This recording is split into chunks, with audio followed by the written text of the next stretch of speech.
Alright guys, welcome to another video, and I'm going to be teaching you about the for loop in this video. Pretty much how we can have a huge list and we can loop through and pretty much do something to one item at a time without having to write code over and over and over again. So, you know how in the last couple of videos I showed you guys how to make a list with numbers? Pretty much, we did something like that. Well, in this video, I want to spice things up. I'm actually going to be making a list of foods, and of course, just like before, whenever we have a list of strings instead of numbers, we put them inside square brackets, and of course, we need to put every string inside a quotation mark, single quotes. So we'll say that this is just my grocery list or something, and the first item is bacon, and this is actually my grocery list, believe it or not.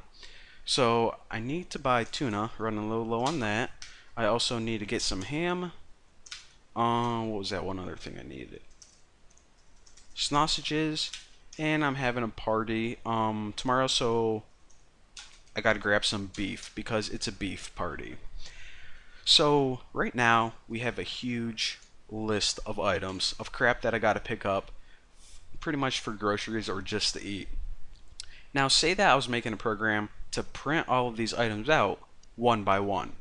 Well, okay, let me do print here, print the, okay, so print, oh my god, this is taking forever.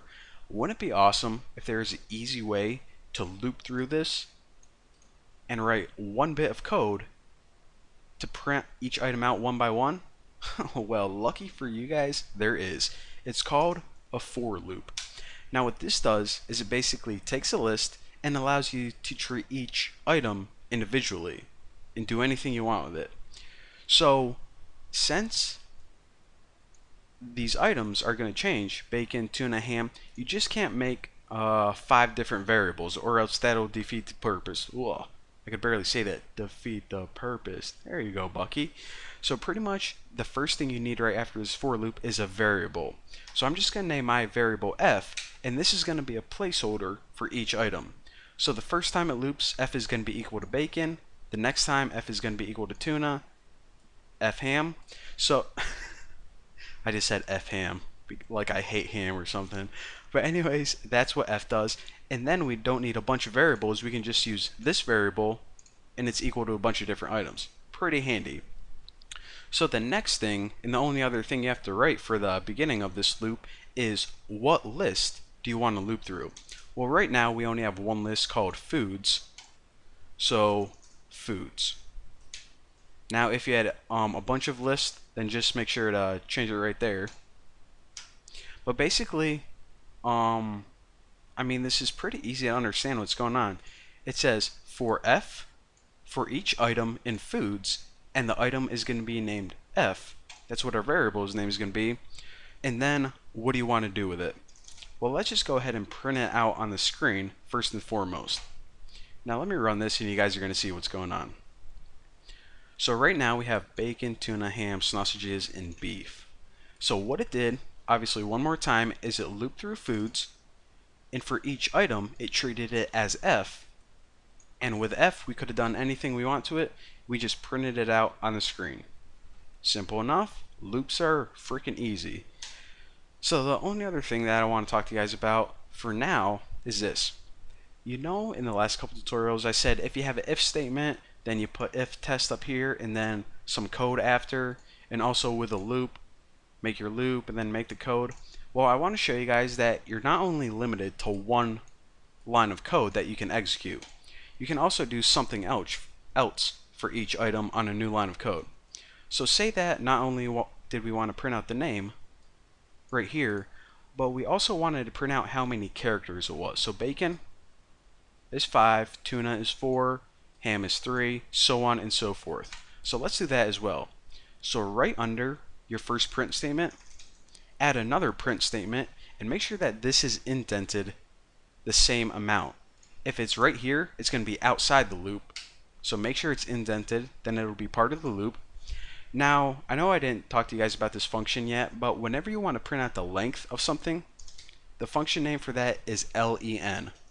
They could have just wrote length, but you know, no one has time to write those extra characters. So pretty much, That's how you do it. And in the parameters, you just have to tell it what you want to get the length of. Well, of course, F, which is going to be the food. So now whenever you run this, it goes through your entire list, one item at a time, and then it says for each item, print out the name of that item, and then print out the length of that item. So pretty sweet. So again, that saved us a lot of code.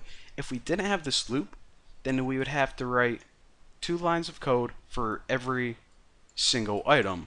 So instead of 10 lines of code, we did it in 3. And this gets even more useful. Let's say you're going through a list of stock information for the last 80 years. Well, you don't want to, write however many thousand lines of code. You can just do it really quick and efficiently. Now, the only other thing I want to mention real quick is this. You know how in the last couple tutorials I showed you guys how to slice up a list? Well, you can do the same thing whenever you're looping. So by default, when you say for F and foods, it's going to say, okay, so you want me to go through the entire list, start at the beginning, stop at the end. Well, you can also loop through a slice of that list by putting something like this, :2. Now what this would mean is, okay, for foods, loop through the items, start at the beginning,